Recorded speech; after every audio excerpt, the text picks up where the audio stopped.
गांव के किनारे एक अनोखा घर था। वह पूरा कंबलों से बना हुआ घर था। लोग उसे कंबल का घर कहकर चिढ़ाते भी थे और हंसी भी उड़ाते थे। उस घर में रहते थे बूढ़ी खड़ूस सास, उसकी बातों में हमेशा डांट होती।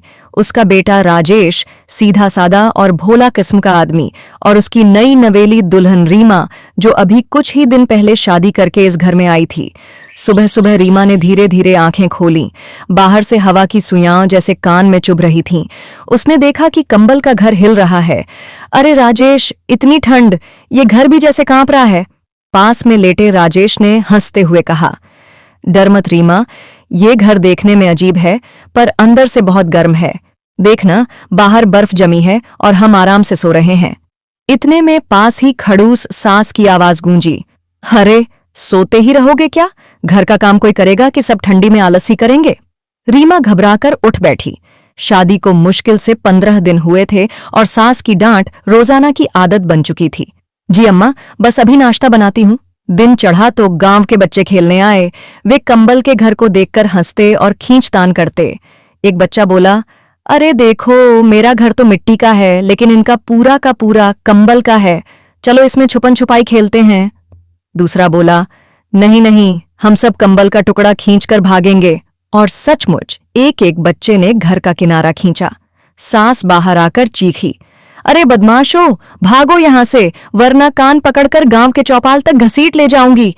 बच्चे खिलखिलाकर भाग गए। रीमा पास खड़ी थी। उसने हंसते हुए कहा, अम्मा जी, बच्चे हैं, खेलने दीजिए। बच्चे तो शरारत किए बिना मानते ही नहीं। सास गुर्राई, तुझे तो सब अच्छे लगते हैं, ये बच्चे एक दिन घर फाड़ कर रख देंगे। राजेश हंसते हुए बोला, अरे अम्मा, रीमा सही कह रही है। बच्चे जब तक घर को अपना खेल का मैदान न समझें तब तक उनका बचपन अधूरा है। सास मुंह बिचकाकर भीतर चली गई। धीरे धीरे रीमा को सबकी आदत हो गई थी। बच्चों की शरारत, गांव वालों का मजाक, सास की डांट, राजेश की मासूमियत। कभी कभी वह सोचती, काश मेरी शादी किसी पक्के घर में होती। लेकिन अगले ही पल उसके मन से आवाज आती, घर कैसा भी हो, अगर उसमें अपनापन है तो वही सबसे अच्छा घर है। एक रात इतनी ठंड पड़ी कि सास बीमार पड़ गई। उसका गला बैठ गया, खांसी रुकने का नाम नहीं ले रही थी। रीमा ने तुरंत देसी इलाज शुरू किया। अदरक कूटकर गरम दूध बनाया और पूरी रात जाग जाग कर अम्मा के सिर पर हाथ फेरती रही। सुबह सास की तबीयत कुछ ठीक हुई। उसने बहू की ओर देखा और पहली बार मन ही मन सोचा, ये बहू सचमुच बहुत अच्छी है। चाहे मैं इसे कितना भी डांटूं, पर ये मेरा ख्याल रखती है। पर मुंह से बोली, ठीक है, तूने कर दिया इलाज, लेकिन समझ मत लेना कि तू बहुत बड़ी वैद्य है। रीमा मुस्कुराई और धीरे से बोली, अम्मा जी, आपकी तबीयत ठीक हो गई, वही काफी है। धीरे धीरे रीमा की मेहनत का असर गांव वालों पर भी दिखने लगा। वह हर किसी की मदद करती, किसी का पानी भर दे, किसी के बच्चे को पढ़ा दे। गांव की औरतें जो पहले ताने देती थीं, अब कहने लगीं, देखा, कंबल के घर वाली बहू कितनी सीधी है। घर चाहे जैसा हो, बहू तो सोने जैसी मिली है। हाँ हाँ, मेरे बच्चों को भी पढ़ा देती है, कितनी अच्छी बहू है। लेकिन सास जब भी ये सुनती तो उसका खून खौल उठता। वह बड़बड़ाती, अरे इन औरतों को तो कोई काम धंधा नहीं, बस बहू बहू का गुणगान करती रहती है, मानो बहू कोई परी है और मैं खड़ूस। एक दिन ऐसा हुआ कि पड़ोस की मौसी आईं। उन्होंने बैठते ही कहा, अरे बहन, तेरी किस्मत तो बहुत अच्छी है। देख कैसी बहू मिली है, इतनी सेवा करती है कि क्या बताऊं। सास की त्योरियां चढ़ गईं। उसने कहा, हाँ हाँ ठीक है, लेकिन बहू कोई देवी देवता थोड़ी है। सेवा करना औरत का काम है, इसमें तारीफ कैसी? मौसी हंसकर बोली, अरे नहीं, आजकल कौन करता है इतना, तेरी बहू सचमुच सोने जैसी है। सास झल्लाकर बोली, बस बस, अब और मत बोल, मुझे तो ये तारीफ सुन सुनकर कान पक गए हैं। रीमा पास ही खड़ी थी। उसे बुरा लगा, लेकिन उसने कुछ नहीं कहा। उसने मन ही मन ठान लिया, मैं अपना काम करती रहूंगी, चाहे अम्मा मुझे चाहे जो समझें। ठंडी और बढ़ गई। गांव में मकर संक्रांति का त्योहार आने वाला था। सब घरों में तिल के लड्डू, गजक और गुड़ की मिठाई बन रही थी।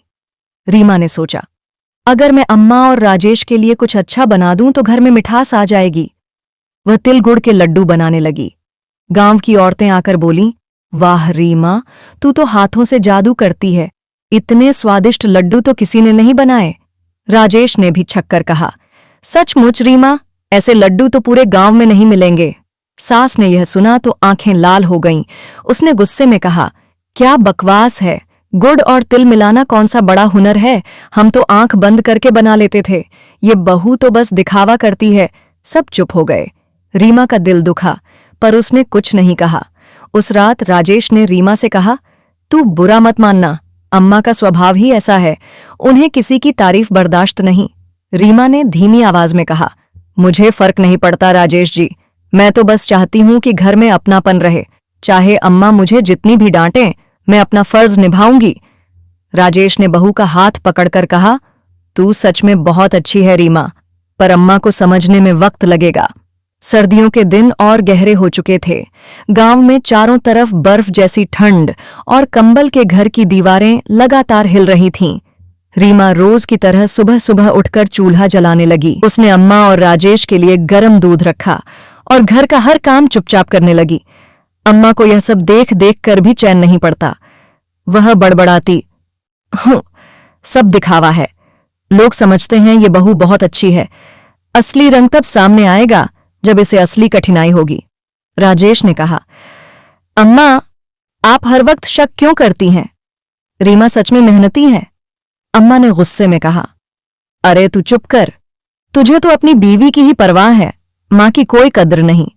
राजेश चुप हो गया। रीमा भी बस हल्का सा मुस्कुराकर काम करती रही थी। उस रात ठंड इतनी बढ़ गई कि घर के कंबल सिकुड़ने लगे, छोटा सा छेद बन गया और हवा घर में घुसने लगी। राजेश ने कहा, रीमा अब तो लगता है पूरी रात कांपते रहेंगे। रीमा ने तुरंत सुई धागा निकाला और अंधेरे में ही सिलाई करने लगी। उसके हाथ सुन्न हो रहे थे, लेकिन उसने हार नहीं मानी।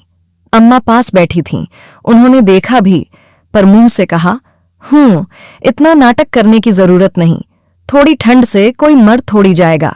राजेश बोला, अम्मा बहू की मेहनत देखिए तो सही। अम्मा गुर्राकर बोली, बस कर, मुझे तारीफ मत सुना।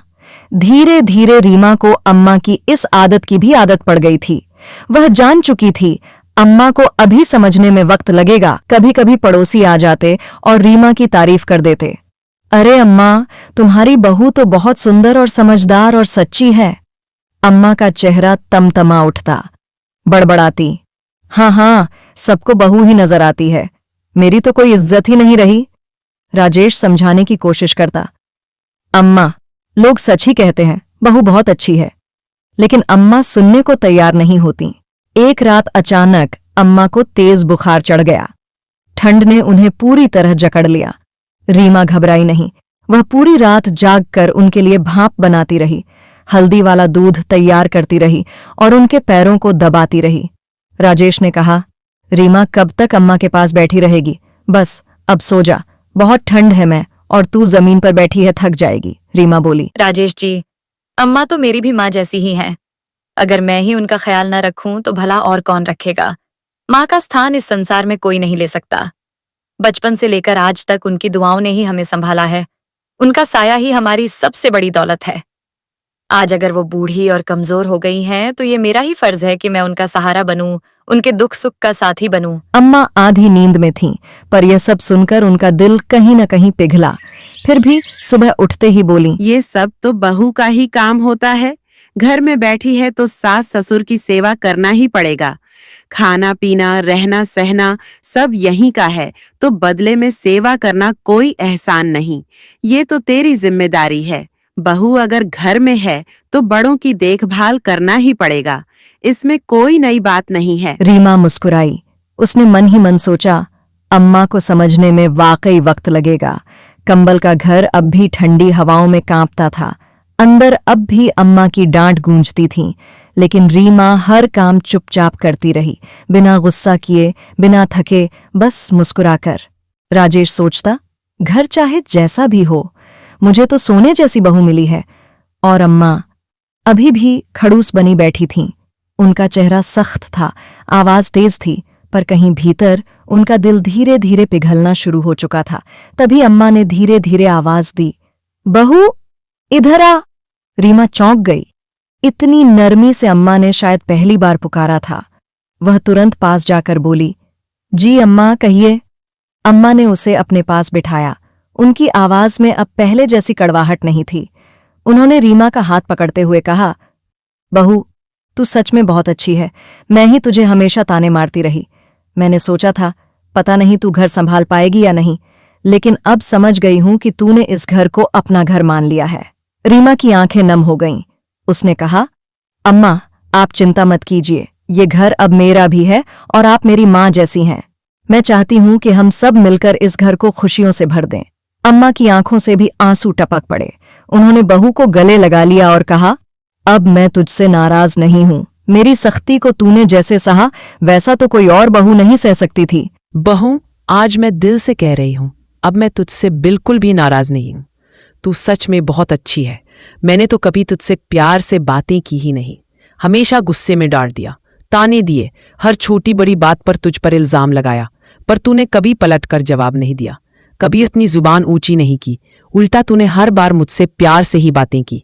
मेरे गुस्से को चुपचाप सहा और मेरे तानों को भी हंसकर टाल दिया। अब जाकर समझ में आया है कि तू कितनी सहनशील और नेक दिल है। मैंने तो हमेशा यही सोचा कि बहू है तो जिम्मेदारी निभाएगी, सेवा करेगी, लेकिन तूने ये सब बोझ समझकर नहीं किया। तूने दिल से किया, अपनेपन से किया। कभी मुझे माँ कहकर बुलाया, कभी मेरे पैरों की मालिश कर दी, कभी मेरा गुस्सा सहकर भी मेरे लिए दवा पानी लाकर रखा। तेरी सहनशीलता और तेरे व्यवहार ने मेरे दिल को छू लिया। सासू माँ, ये सब सुनकर मेरी आंखों में आंसू आ गए। आपने पहली बार मुझे इतने प्यार से बेटी कहकर पुकारा है। मेरे लिए इससे बड़ी कोई दौलत नहीं हो सकती। मैं तो शुरू से ही आपको अपनी माँ मानती आई हूं, लेकिन आपने मुझे कभी अपनापन नहीं दिखाया। फिर भी मैंने सोचा कि अगर मुझे इस घर में जगह बनानी है तो सेवा और प्यार ही मेरा रास्ता है।